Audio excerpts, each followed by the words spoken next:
ha tenido que recordar precisamente mi primera intervención en el Congreso de los Diputados, creo que una intervención muy comprometida, cuando todavía no había constitución que nos amparara ante la dureza, si se quiere, de lo que denunciaba en aquellos momentos. Lo intentaré. Y lo intentaré sacándole a los 5 minutos que me han concedido el mayor fruto posible, aunque lamentablemente debo decir que Dios nuestro Señor, entre las virtudes que me dio, si es que me dio alguna, no me dio la capacidad de síntesis, por lo cual intentaré por todos los medios las dos ideas que tengo en la mente exponerlas para todos ustedes. La primera, la primera, el Año Internacional del Pueblo Gitano, el 8 de abril. ¿Por qué el 8 de abril?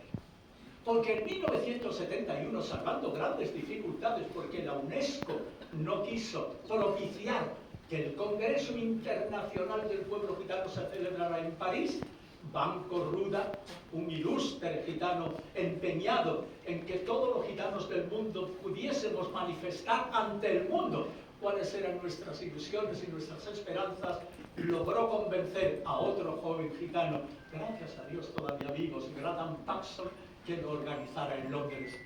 Queridos amigos, 1971 para el pueblo gitano es un antes y un después. Todo lo que aconteció antes de 1971, antes del 8 de abril de 1971, es una cierta nebulosa.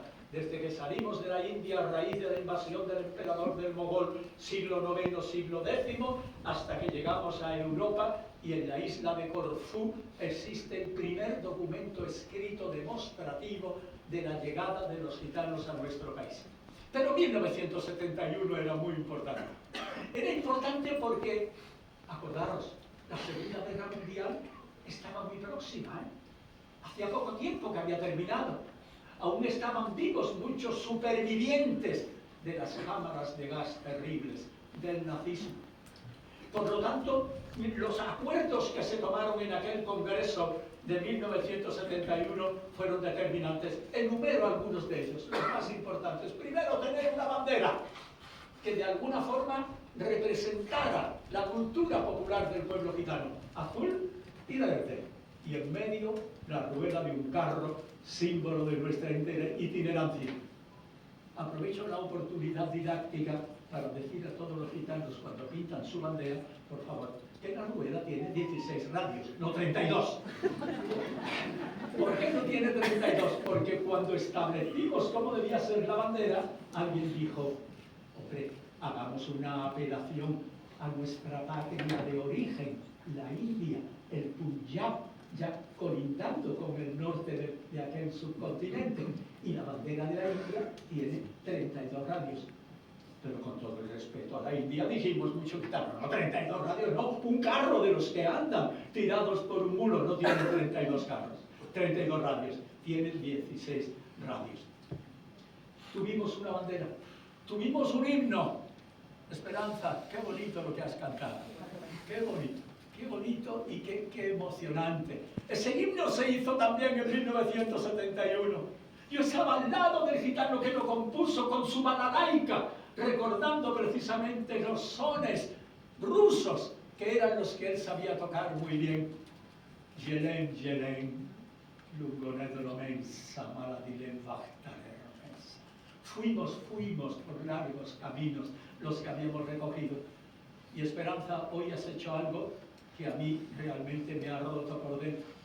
Cuando después del estribillo, ay romalé, ay chavalé, que quiere decir literalmente, hay hombres gitanos, ay, mis niños gitanos. Cuando has tenido que decir la última parte, te has callado, has hecho un silencio que se podía cortar en el ambiente para decir, ay romalé, ay chavalé, ay, mis niños gitanos. Es que son la esperanza de un pueblo como el nuestro. 1971, Londres, es lo que estamos celebrando hoy. Más cosas. Los alemanes, que tenían conciencia de una cierta culpabilidad, pues estaban dando subvenciones a los descendientes de aquellos que habían muerto, de los 5 millones de judíos que habían muerto en las cámaras de gas. Y los gitanos, en 1971, en Londres, también pedimos nuestra subvención. Pero le dijimos al gobierno alemán, no dé usted ni un duro a ninguno de los gitanos que padecemos todavía el recuerdo de nuestros antepasados quemados en los hornos de gas.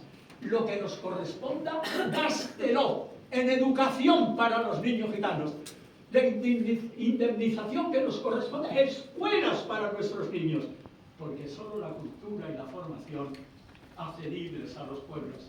Y así se hizo, y así empezó un verdadero camino de promoción. Último acuerdo de 1971, por eso hoy lo estamos celebrando.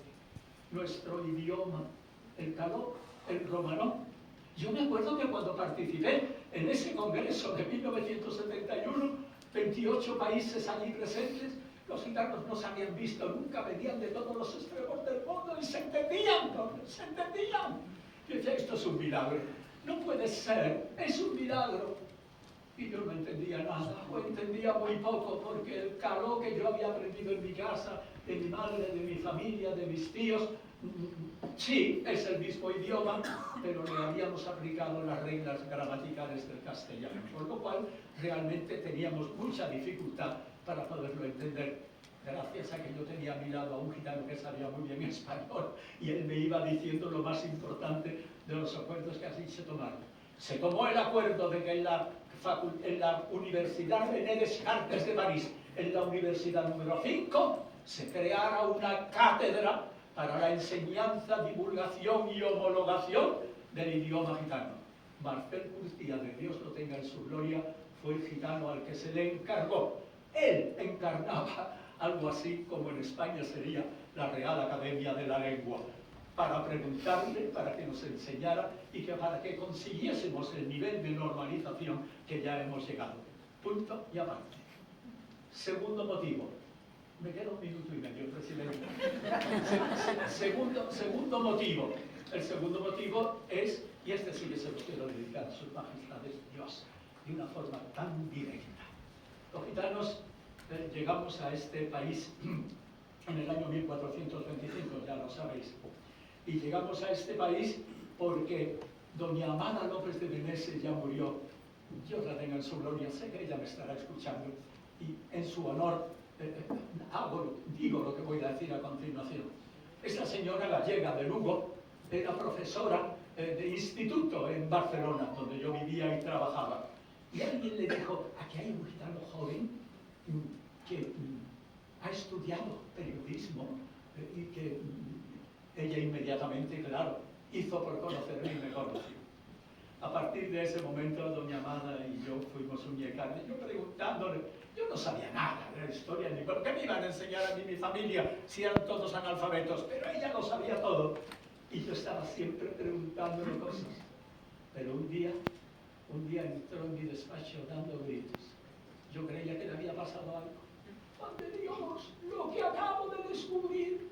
¿Qué ha descubierto usted, doña Amada? He visto el primer documento firmado por el rey Alfonso V el Magnánimo, dando permiso a un tal Tomás, conde de Egipto Menor, que iba en peregrinación a Santiago de Compostela, y le pedía al rey que lo amparara.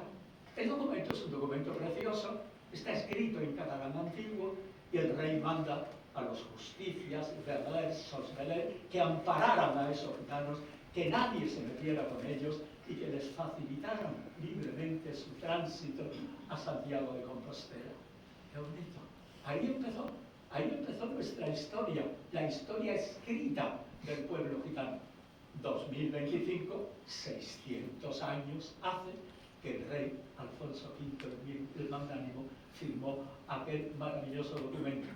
Después de eso, lo que voy a decir ahora ruego que se me entienda. Pasaron los años 1425, 1499, los reyes católicos, España ya existía, ya habían conquistado Granada y dictaron la primera pragmática en contra de los gitanos, una terrible pragmática. No voy a hablar ahora de ella. Quédense tan solo con la curiosidad de saber que fue el primer texto represivo contra el pueblo gitano. Sé, porque lo he investigado y porque antes que yo lo han investigado otras personas interesadas por nuestra historia, que no fueron los reyes católicos los que dictaron esa gramática. Fue el cardenal Cisneros. El cardenal Cisneros, cuya estatua está a la entrada de la Universidad de Alcalá de Henares con su báculo, y cada vez que yo voy a aquella universidad y paso por delante de la estatua del cardenal, pienso a ver si va a bajar el báculo. Y no voy a llegar hasta el lugar donde quiero llegar. Lo cierto es que después de eso vinieron muchas otras gramáticas contrarias a nuestra manera de ser, a nuestra manera de entender la vida, para seguir siendo lo que somos. Agulazos, no las voy a describir, punto. Fueron muchas y muy chulas, hasta que apareció el primer rey gitano, Carlos III. Carlos III, que fue el alcalde de Madrid. Carlos III tenía una mente espléndida, y Carlos III dijo: los gitanos no hay que llamarles gitanos, con todo lo que eso comporta. Hay que llamarle castellanos viejos. Muy bien. Claro que los gitanos de entonces no lo aceptaron. Dijeron: muchas gracias, majestad, porque ya no nos van a perseguir, pero queremos seguir siendo gitanos. Queremos seguir siendo gitanos. Majestad no puede prohibirnos que hablemos en caló, que era lo que nosotros hablamos. No puede impedir que nuestras mujeres vistan con esos vestidos tan bonitos, tan largos y por otra parte tan ostentosos. El rey lo entendió, pero fue el primer paso que se dio para cumplir con una ilusión de normalidad, de los gitanos ya en nuestro país. Y pegó un salto importante para llegar a su majestad. Usted va a ocupar, majestad, un lugar muy importante en la historia de nuestro pueblo, y lo va a ocupar por derecho propio, y lo va a ocupar, fíjese, por una razón fundamental. Porque una de las personas de la realeza española que ha mostrado mayor interés y ternura por nosotros ha sido su madre, la reina Sofía. Gitanos que estáis presentes, cuando hablamos de nuestra madre, ¿qué os voy a decir si eso forma parte de la esencia de nuestra cultura y de nuestras tradiciones? Podría contar tantas cosas de su madre. La última vez que estuvimos juntos en el Palacio de Oriente, yo estaba retirado de ella, no quería interrumpirla, estaba rodeado de muchas personas que le hablaban, y le dijo al militar, que normalmente los reyes tenéis siempre detrás: dígame usted al señor Ramírez que cuando pueda, que venga a verme. Dice: su majestad. Evidentemente me acerqué y le dije: su hijo, majestad, no he querido interrumpir, estaba usted rodeada de tantas personas. Toda la gente que era rodeada, gente educada, se separaron. Y me dijo la reina lo siguiente: qué bonito, los gitanos me van a entender mejor que nadie, porque en aquel momento doña Sofía fue una gitana más. ¿Cómo va la vida de los gitanos, Juan de Dios? Me dijo: majestad, en algunas cosas bien, en otras mal, vamos avanzando, sin duda ninguna, gracias a Dios. Ya prácticamente hemos acabado con el analfabetismo gitano, pero necesitarán ustedes más cosas, ¿no? Muchas cosas, majestad. Y me dijo, como si fuera una gitana más: aprovechemos que está aquí el ministro y vamos a pedirle algo.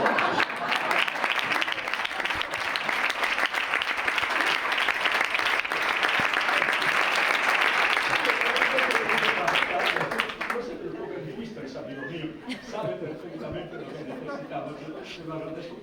Aproveche la oportunidad, se lo voy a decir yo en nombre de usted. Y le dijo al militar: dígale usted al señor ministro que venga. Y vino el ministro allá, majestad, y le dijo: señor ministro, este es José Dios Ramírez de Heredia. Y le dice: lo sé, es mi amigo y trabajamos juntos. Bueno, pues el pueblo gitano necesita todavía muchas cosas para salir del estado de marginación en la que está. Y cuando Dios se lo va a pedir, hágalo, por favor. Pero así tal como lo estoy diciendo, qué bonito y qué entrañable. Y finalmente, esta señora era príncipe, todavía no era rey. Cuando le invitamos a venir a Barcelona a presidir aquel acto precioso de jóvenes gitanos de 50 países que estaban allí, con qué gusto le aplaudimos y qué satisfacción tan enorme de que usted estuviera con nosotros encarnando además a la propia realeza española. Fue un acto precioso. Y volvemos a coincidir otra vez aquí, juntos. Usted ya es rey de España, también de los gitanos, que somos españoles. Gracias por estar aquí. Gracias, Majestad la Reina, por estar aquí. Por infundirnos con su presencia todo lo que los gitanos me dicen, por favor, Juan de Dios, dile al rey, dile a los señores ministros presentes, que también los gitanos necesitamos una ley específica que nos incorpore al contexto de la ciudadanía española como un pueblo más, con una cultura peculiar, con una manera de ser, de actuar y de vivir que merece ser reconocida y por lo tanto con los instrumentos necesarios para que ese reconocimiento no quede en palabras, sino quede también en hechos que se puedan palpar. Esa es la realidad que estoy diciendo. Y termino. Fíjense en el rey. Fíjense lo que lleva en la solapa.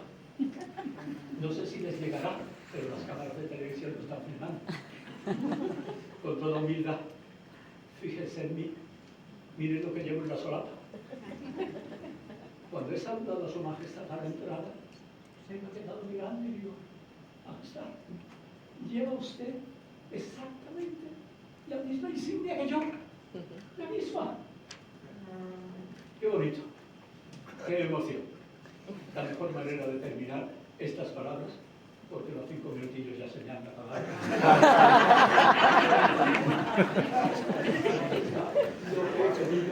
Aquí está la mejor demostración.